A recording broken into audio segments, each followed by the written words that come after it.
what are you doing? We need to hurry.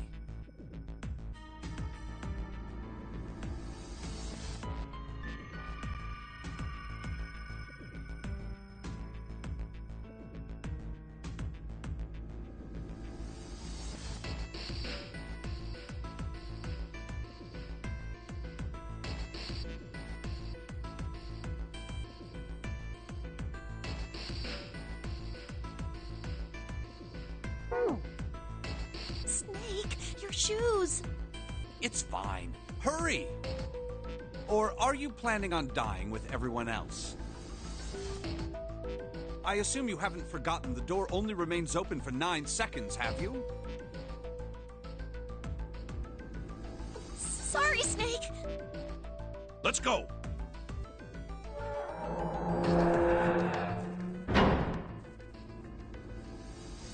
Hey! How is it over there? Did you find anything? At least say something, will you?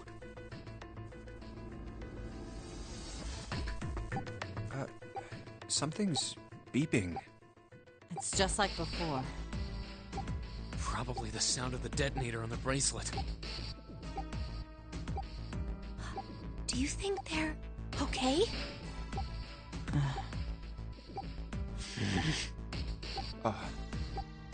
Hey, there it is! That's gotta be that dead thing! Come on, get over here! We gotta authenticate!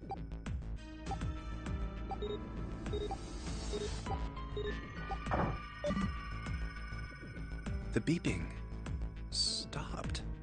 Phew. Looks like it stopped. Hey, guys! Are you doing all right over there? Yep, we're fine. Oh, hey, I'm gonna tell you about this whole dead thing, okay? The dead is just like the red, but the color's different.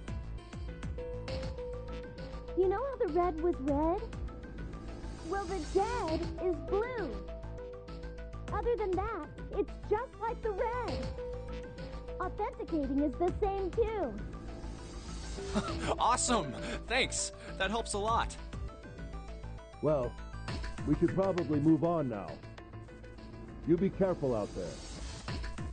Roger that. Whew. Now it's our turn. I'll go first.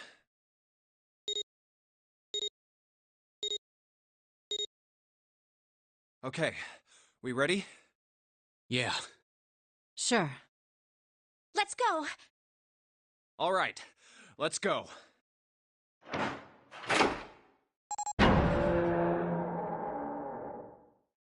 Run! Oh, damn. It's counting down.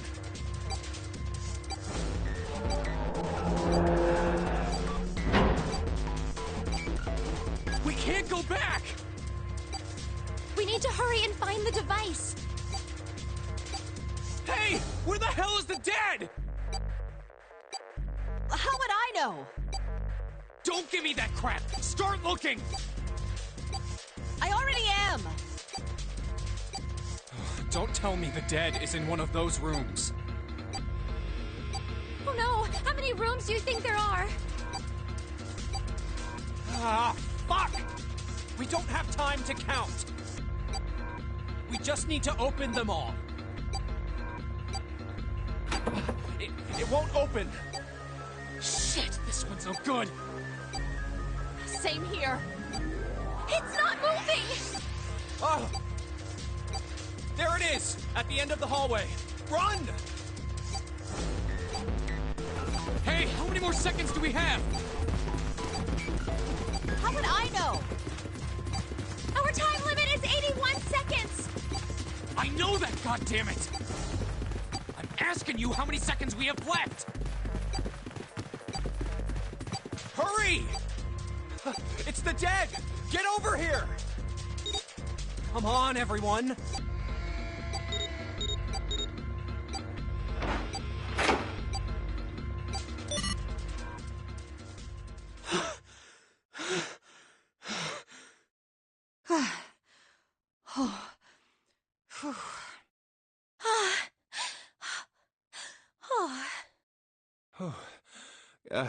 Looks like it stopped.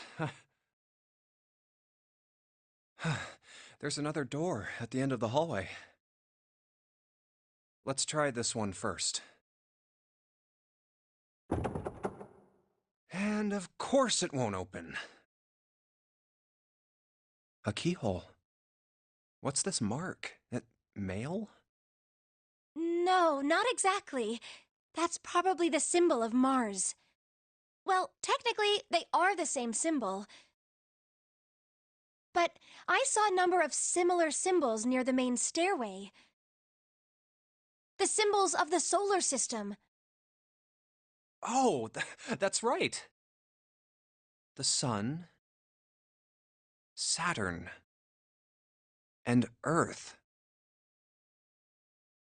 At least that's what I'm assuming. So this isn't the man symbol. It's a symbol for Mars? I think so, yes. I see. Wait, where's Santa? Yeah, so, I looked the place over. Here's the deal. None of the other doors open. Then that must mean... We only have 2 more doors. maybe it's the room number. The door on the left has a B92, and the one on the right says B93. All right, let's open them. I'll open B92. Okay, I'll get B93 then. 1, 2, 3! Hey, it opened. Yeah, it did. I didn't expect that. It was so easy. Maybe this is all part of Zero's plan. I can't say I enjoy being treated like someone's puppet. Well, now we have these 2 rooms. I'm sure there's something in there that will help us get out of here. Let's find it. Santa and I will search this room. You 2 take the other one. All right. Okay.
Oh yeah, how's your fever? You feeling better now?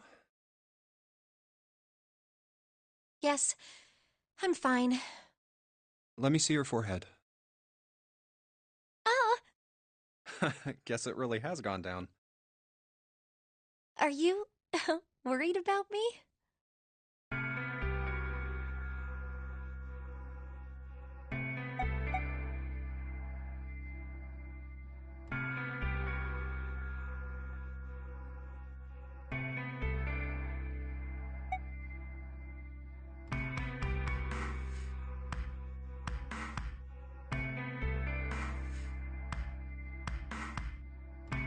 Hey, come on.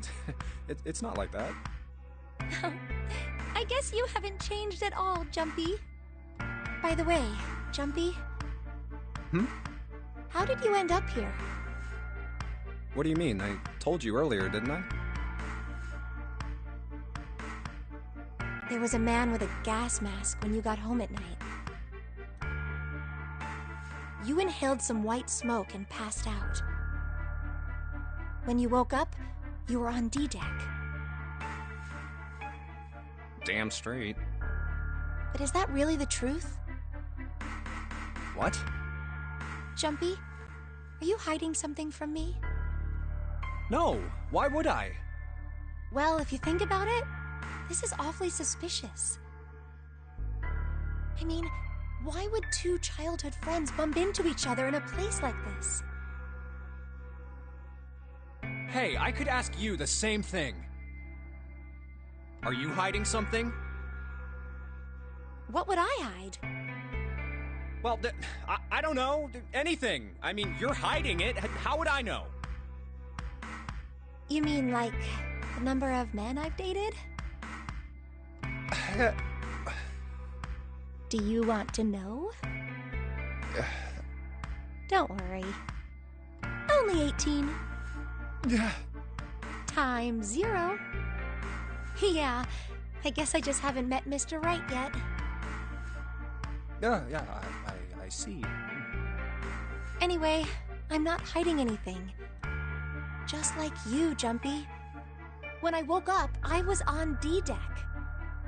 Well, you do have a point. I mean, why did Zero pick us? We haven't seen each other since elementary school. I wonder.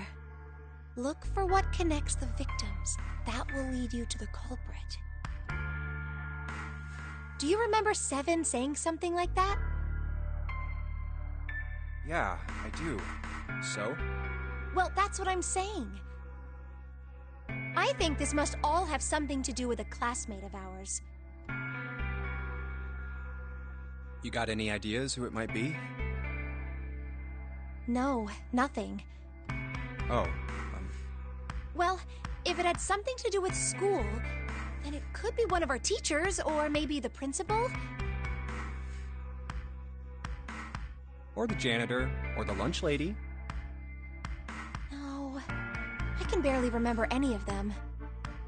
Yeah, I know.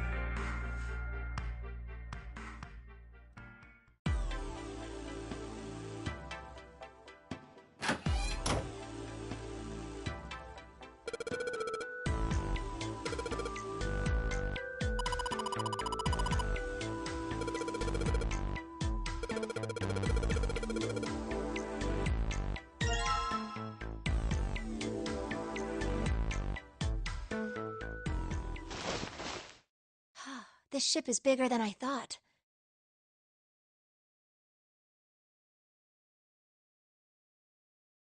Yeah, it's probably about 900 feet long. Must be one of those fancy cruise ships. Of course, it doesn't really look like a cruise ship. Everything in here is really retro. Even if it's just some sort of style choice, there's just too much. Do you remember what Zero said? On April 14, 1912, the famous ocean liner Titanic crashed into Earth's moon. After remaining afloat for 2 hours and 40 minutes, it sank beneath the waters of the North Atlantic. Do you think maybe this boat and the Titanic have something to do with each other? That's a good point. I doubt he would have mentioned it if there wasn't a reason. Do you think this boat is...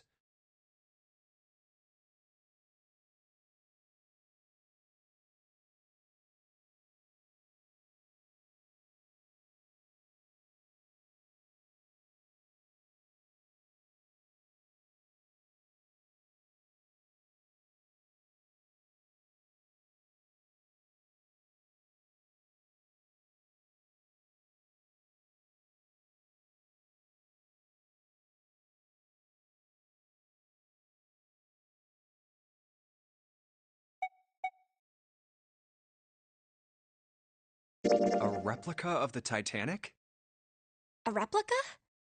Yeah, you know, like a copy of the actual boat. Who on earth would make something like that?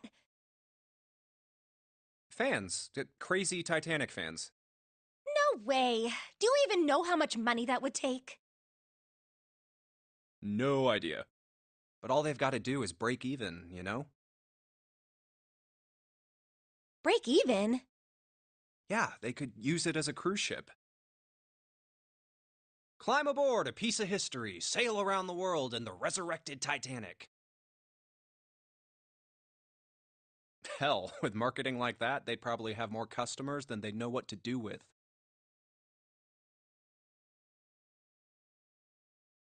Do you really think people would want to ride on a ship with such an ominous past?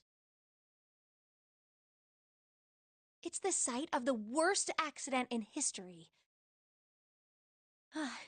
Over 1,500 people died. I wouldn't be surprised if you'd get cursed just for going. A curse, huh? Jumpy, do you believe in that sort of thing? You know, curses and stuff?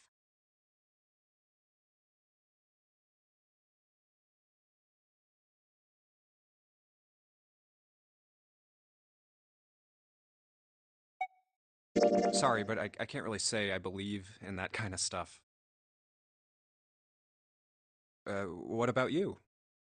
No, I guess that's kind of a dumb question. Yes, I do believe in curses. In fact, I think it was a curse that sunk the Titanic. What? A curse sank the Titanic. The curse of the Egyptian mummy. Supposedly, the Titanic carried the mummy of the priestess Amun-Ra, which was stolen from a pyramid. And they say that the mummy had a history. Everyone involved with it died mysterious deaths. Come on, I'm sure you've heard of it before. Those who open the coffin will be forever cursed. Haven't you ever heard that one? So you're saying the Titanic sunk because of that curse? That's right! That's stupid. I don't buy it. It's true! How can you be so sure? That mummy wasn't just a normal mummy. It was really mysterious, totally unbelievable. What is so unbelievable about it? Well, supposedly, she was really pretty. Pretty? Yes, But she was a mummy. that's right. She wasn't all shriveled up or rotten or anything. She almost looked alive. Oh, okay, I get it. Okay, it's that thing. I don't remember the name. Where your body turns into some kind of wax? Yeah? The fat in it turns into something kind of like candle wax, right? And Yes, saponification, but that's not what it was. huh? That's not it. She wasn't wax. Then what was it? They say that she was frozen. What? Frozen? That's right. The whole body was frozen solid. You know how a human body is more than 60% water? Well, all of that water was frozen. The story says that from the time of its discovery all the way through to when it got put on the Titanic. Even though it was carried through the desert, her body never melted. That's crazy. I think so too, but maybe it's true and we just didn't know about it before. I didn't know? Yep. Maybe it's common sense to eat shaved ice in the desert because it lasts forever. Huh? Nah, that seems too silly to be true. But maybe it isn't. It just appears that way because you didn't know it was true. Well, yeah, ice that doesn't melt, even in the desert? Does something like that really exist? No, even if it did, it wouldn't really be ice anymore, would it?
Hey, Junpei, you got a minute? Hmm? Here, take this. A bookmark? What is this for? Do you want me to read a book?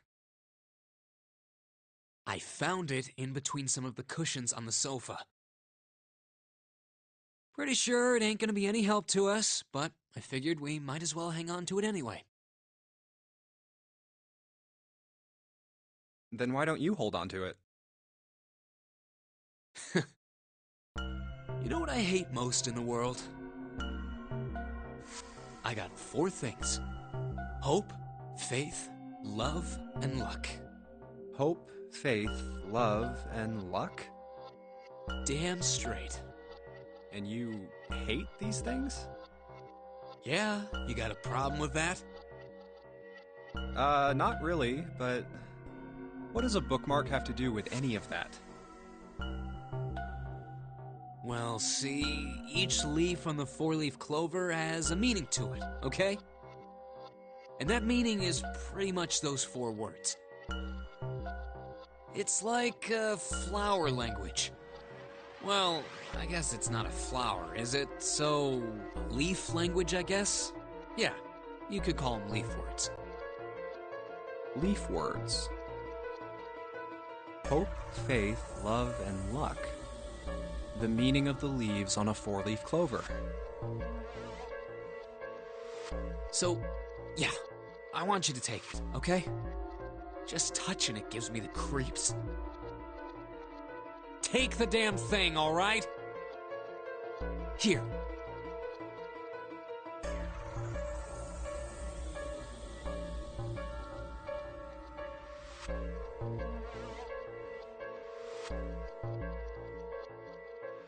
All right, sure.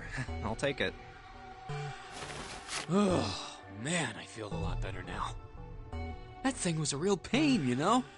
Do you really hate those 4 words that much? Yeah, well, they can all betray you, you know? Hope, faith, love, even your destiny. Well, that's not my only reason. What? That's not the only reason I hate the four-leaf clover. I just can't bring myself to like the number 4. What, worried about the 4 horsemen? Nah, come on, man. That's just silly. Maybe back in the Dark Ages, that kind of crap scared people. But this is the 21st century, and I'm a 21st century guy. I'm a little insulted. Then why do you hate 4 so much? 'Cause it's a half-assed number. Not the best or the worst. That's why. What? 9 is a way better number. So what if it's last place, right? At least it's not some lame-ass middle number. What are you... You play? Play?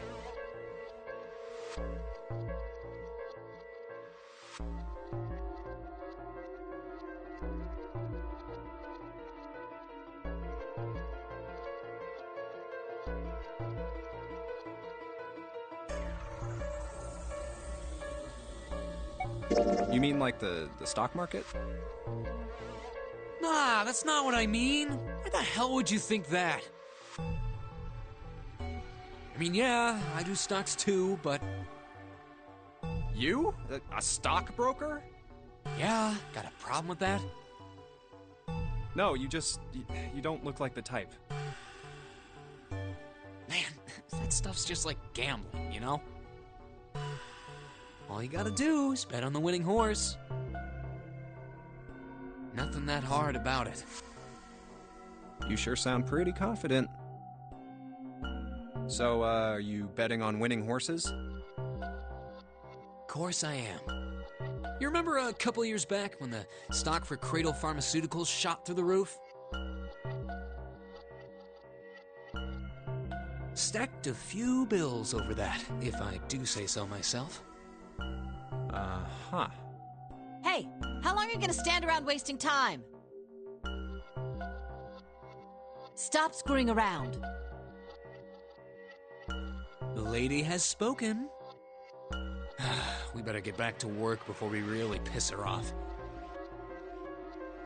I don't want her beating me up. Hey, wait! We weren't done! Okay, I'll get back to work. Damn it.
What's the deal with this picture anyway? I think I've seen this picture before. Where? In a book. There's a British biochemist named Sheldrake. He has a rather interesting theory. I saw this picture in his book. What's this interesting theory? Morphogenetic fields, which relies on the theory of morphic resonance. Man, I can't deal with this. Just listening to you talk about it is giving me a headache. It's not a difficult concept to grasp. In essence, he states that the shape of living organisms and their behavioral patterns are transmitted through a field not visible to the eye. What part of that isn't difficult, exactly? All right, how about this? Theory of the telepathic mechanism. Telepathy? Yes, telepathy. Well, perhaps not exactly telepathy, but it's close enough for a simple approximation.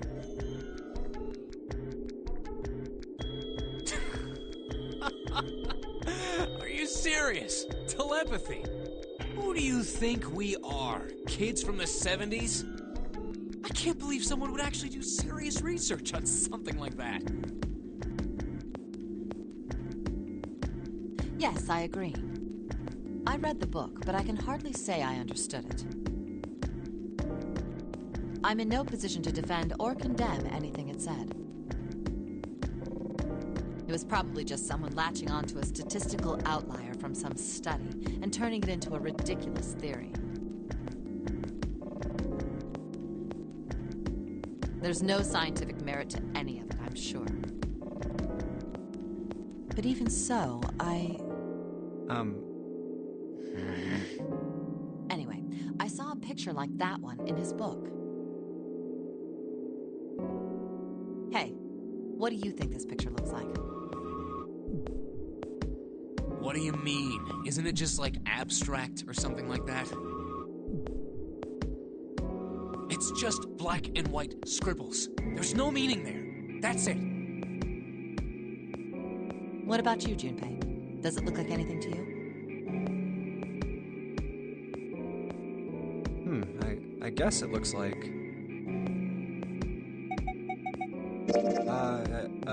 a Funyaripa. See? I mean, this totally looks like one. Here and here. What the hell is a Funyaripa?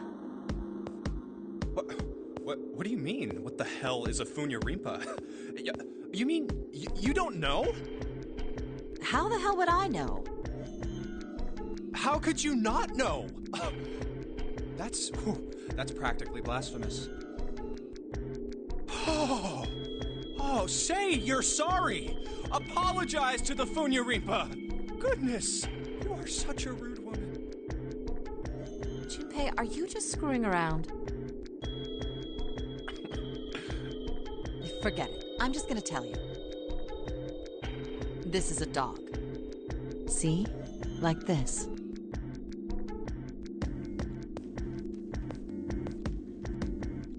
So, now we know what it's a picture of, but I don't see how that helps us. A TV show from Great Britain did an experiment once. They took two similar pictures. Both of them were difficult to identify, initially. But once you figured out the answer, you couldn't see it as anything else. These two pictures. The first was a woman wearing a hat. The other one, well, to make it easier, let's just say it was this picture of a dog. So, their experiment. First, they sent the picture to other parts of the world, outside the reach of British airwaves. To Ireland, the US, Africa, Europe, etc. Then, in each country, they gathered a number of test subjects, roughly 1,000 people. They were shown the two pictures and asked, what does this picture look like to you? The results weren't really interesting on their own. 9.2% of the people saw the lady in the lady picture. 3.9% saw the dog in the dog picture. Then, 2 days later, they aired a new program on their show. During the 30-minute show, they broadcast the dog picture and its solution. The audience was estimated to be 200,000 people. After the broadcast, it was a safe bet that the number of people who knew the solution to the dog picture was at least that many.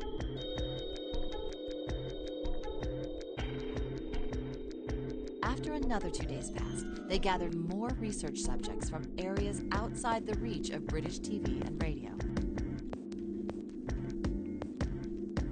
This time, they only found a sample of roughly 850 people. Naturally, none of them had participated in the first test.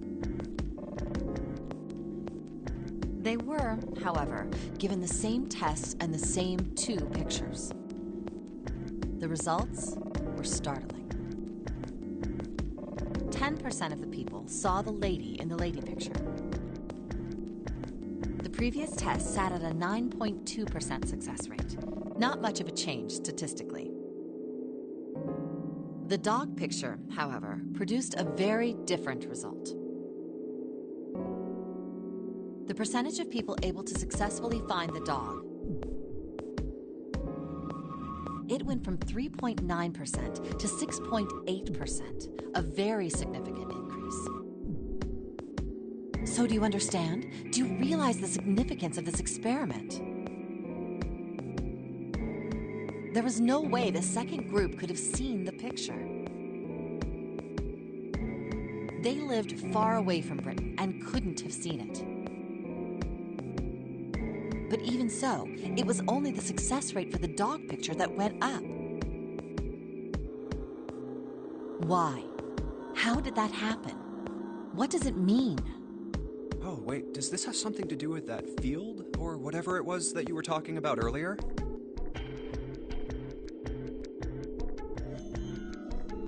A field not visible to the eye. So, if more people know the answer, then that information will pass through the field. Huh. Psych! I was just kidding.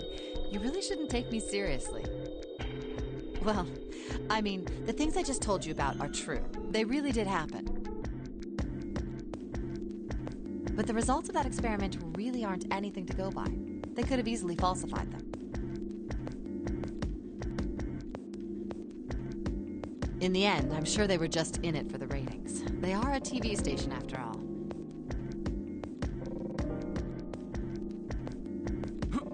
Right!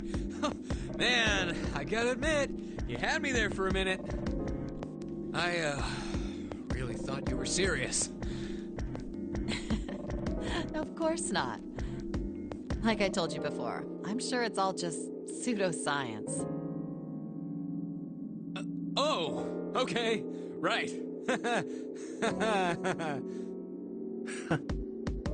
All right, enough nonsense. We've got the key. Let's get out of here. Word. A field not visible to the naked eye. Morphogenetic field.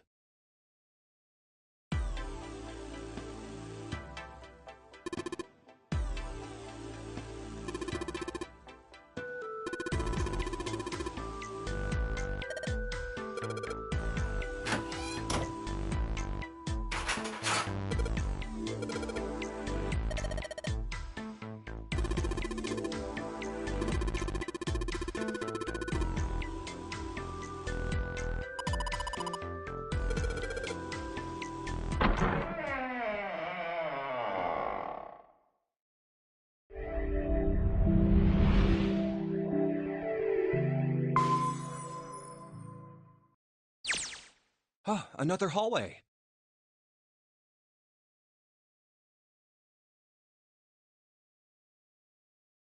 Come on, open! It's not going to open because you rattled it, you know. Damn it! Look over here! Elevators. And the buttons... Of course they don't work. The power must be out here too, just like by the staircase. That leaves this door. Well, looks like we don't have any choice. Yeah. Sure does. Well then, let's open it. All right, here I go. Oh, so it's a kitchen. What were you expecting? Isn't it obvious? The exit. I was hoping this would be the way out of here. You really think it'd be that easy? Yeah, I know. Still. If we can just get through this door, we should come out on the other side of that grate we saw earlier.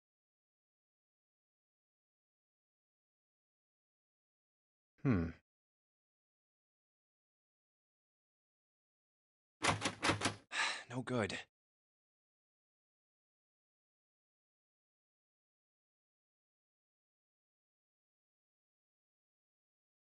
Anyway, let's take a look. Hey! What's that? Huh? Oh yeah, I guess I forgot to tell you. I found this a little while ago.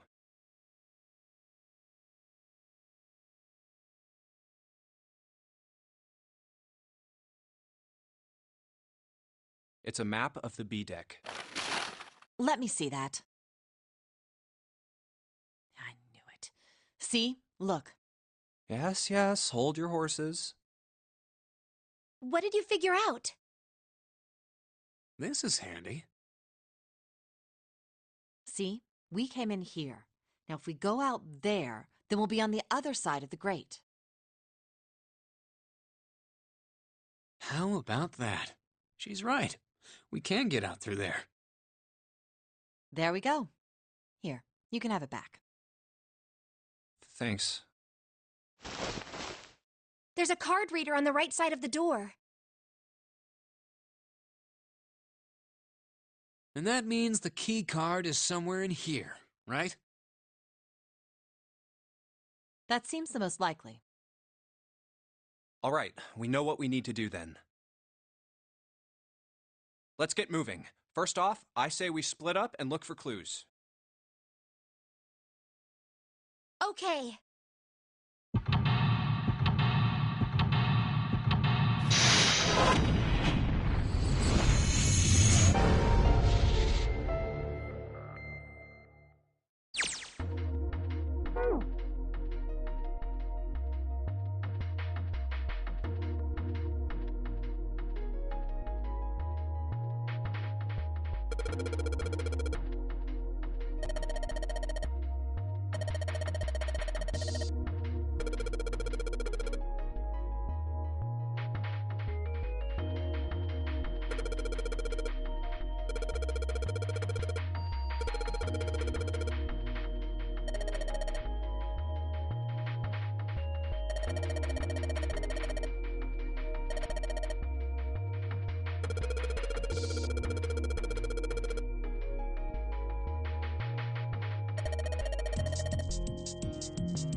A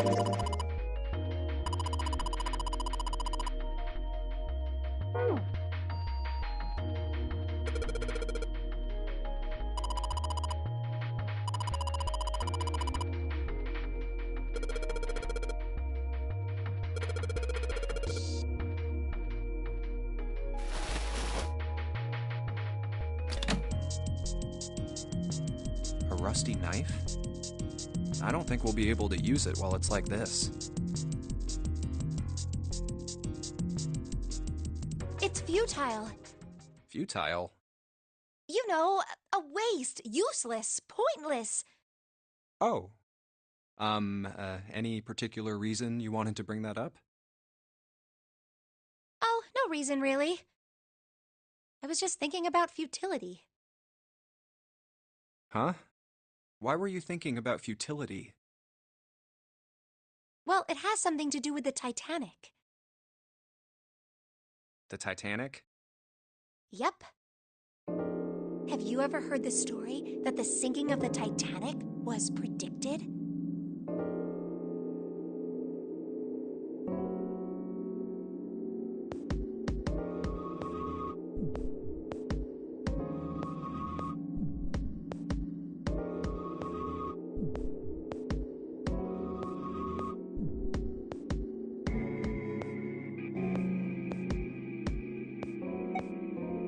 No, I haven't. What is it? In 1892, 14 years before the Titanic sank, a novel was published. It was called Futility.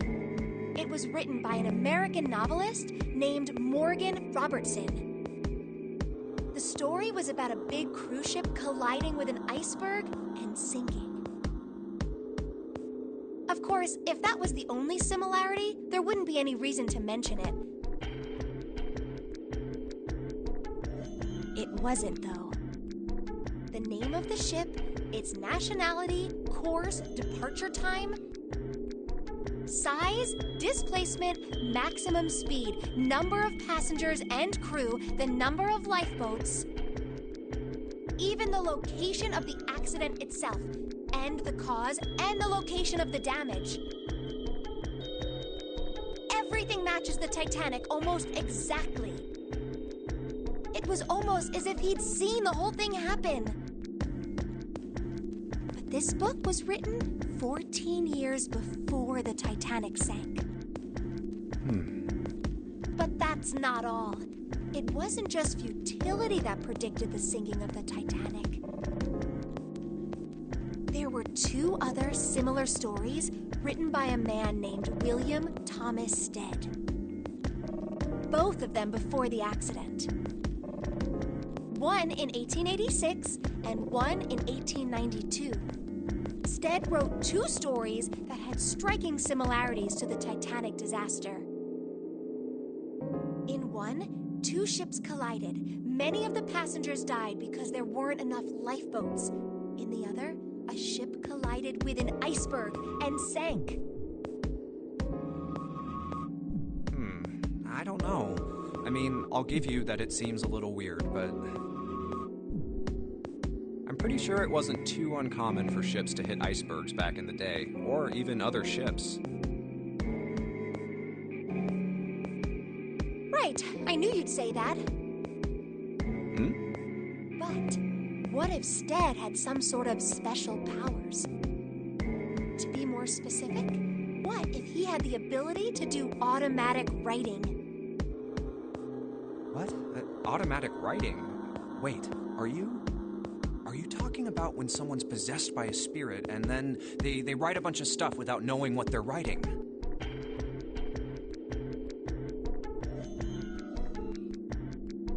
Yes. What do you mean, yes? That stuff's a load of bull. Okay, let's say, hypothetically, that automatic writing isn't a total load. These guys still couldn't have predicted the sinking of the Titanic. When this Stead dude wrote his thing, nobody had died on the Titanic yet. So if automatic writing is about being possessed by dead people, who the hell possessed him so he could write that stuff? That's not it. What's not it? Stead wasn't possessed by a spirit. He was doing the possessing. What are you smoking? William Thomas Stead was a passenger on the Titanic. He just wrote down what he saw with his own eyes 20 years before it happened. Well, well, why don't we talk about this some other time, okay? Huh? But... Come on, let's get back to it.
Oh, it's cold in here.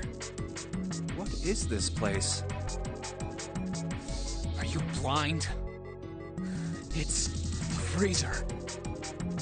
Oh, no way. That's way too cold for me. I'll freeze solid in seconds. Sorry, but I'm afraid I'll have to pass on this one. I'm going to leave the rest to you. Oh, whoa. It's really cold in here. Hey, you don't need to be in here. You had a fever just a little bit ago. You should stay outside. We got this. No, I'm fine. My fever's gone now. But... Huh?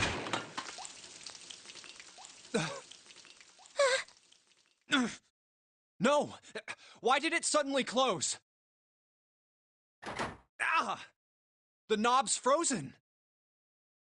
But why? It looks like the pipe next to it broke, and...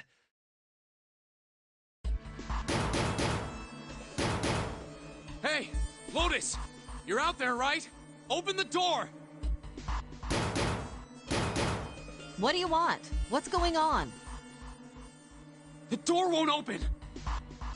Try opening it from that side, please! Oh, fine. Like, if you say so. Hold on.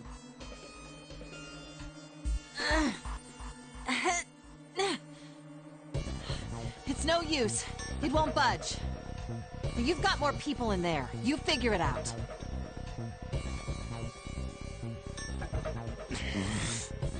Oh. God damn it. Anyway, let's find a way out. If we don't get moving, we're gonna be permanent residents. Two heads are better than none. I'm sure we'll figure something out. Yeah, you're right. Well, let's just take a good look around this room, okay? Right.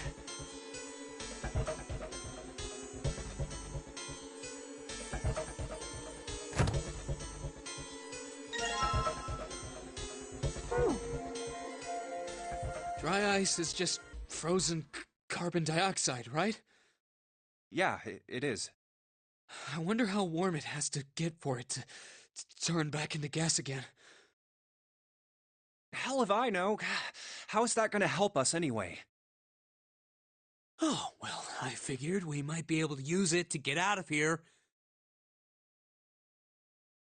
Carbon dioxide sublimation point is negative 109 degrees. Any warmer than that, and it'll turn into gas.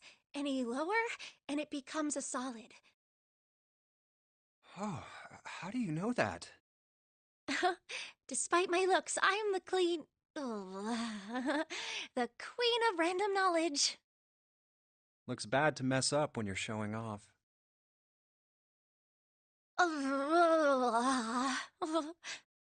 Oh, you're so cold your mouth's going numb? Yes, that's right.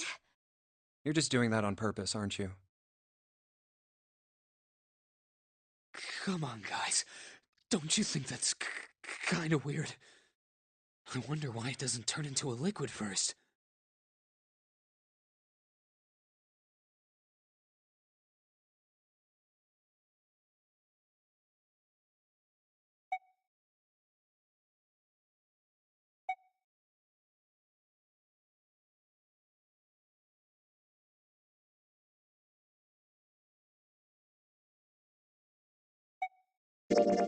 It is kind of weird. But it can turn into a liquid. Carbon dioxide turns to liquid if you put it under high enough pressure. But at 1 atmosphere, normal air pressure... It won't turn into a liquid, right? That's right. Instead of melting, it'll do what's called sublimating and change immediately from a solid state to a gaseous one. See, that is weird. Water's a liquid between 32 degrees and 212 degrees. So why isn't that the case for carbon dioxide?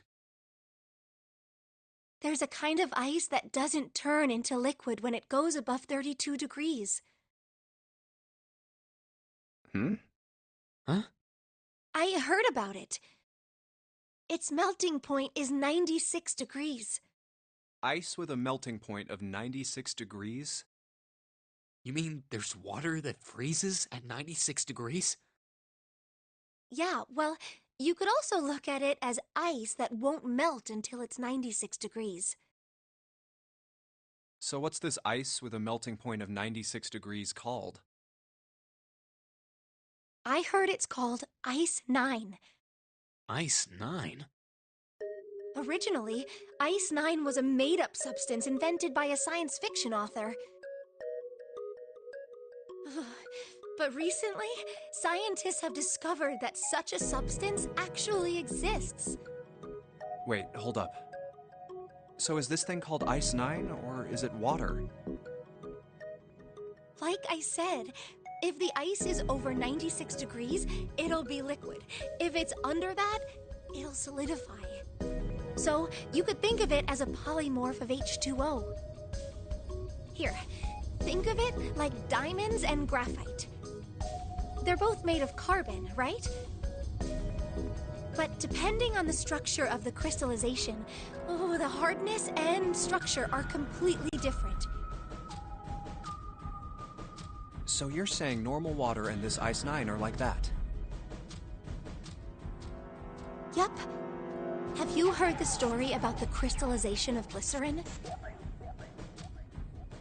For 150 years after the discovery of glycerin, people cooled it, warmed it. They did all sorts of things to it. But whatever they did, it never crystallized.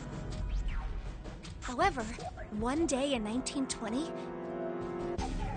some glycerin on its way to England by ship was discovered to have crystallized during the trip. Scientists around the world wanted to research this new, crystallized form of glycerin and asked for seeds. Oh, a seed is a sample of the original crystallized substance. With a seed crystal, further crystallization of glycerin would be easy. However, something very strange happened. Not only did the glycerin encouraged by seed crystals begin to crystallize, even the samples nearby did, even though they were tightly sealed. And it didn't end there. After that day, It doesn't matter where in the world it is. All glycerin crystallizes naturally when cooled to less than 64 degrees. Before that day, no matter how glycerin was cooled, it refused to crystallize. But once the crystallization had begun, it was almost like, how do I put it? It was almost like all the glycerin in the world was communicating. Communicating in some way that we can't sense. And now it's happening everywhere.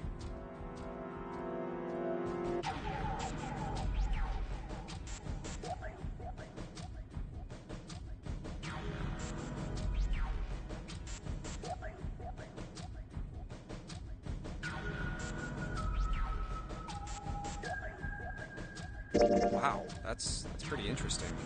But, what does that have to do with Ice 9? What she's saying is that it's a lot like Ice 9. What happened, I mean. A lot like? Oh, that would be bad. If water everywhere started freezing at 96 degrees? Man. It'd be the end of the world. At any rate, we're not gonna have to worry about the end of the world unless we can get out of here pretty damn quick. Alright guys, I think that's enough of that. I didn't think we'd get quite this far off topic. I mean, I know I'm kinda at fault here, but we can't be screwing around anymore. So seriously, I might go by the name Santa right now, but I didn't grow up in Iceland. I freaking hate the cold. So let's get cracking, alright? We gotta find a way out of here. Selfish, isn't he? Ice 9 is interesting and all, but we can discuss it more once we get out of this freezer.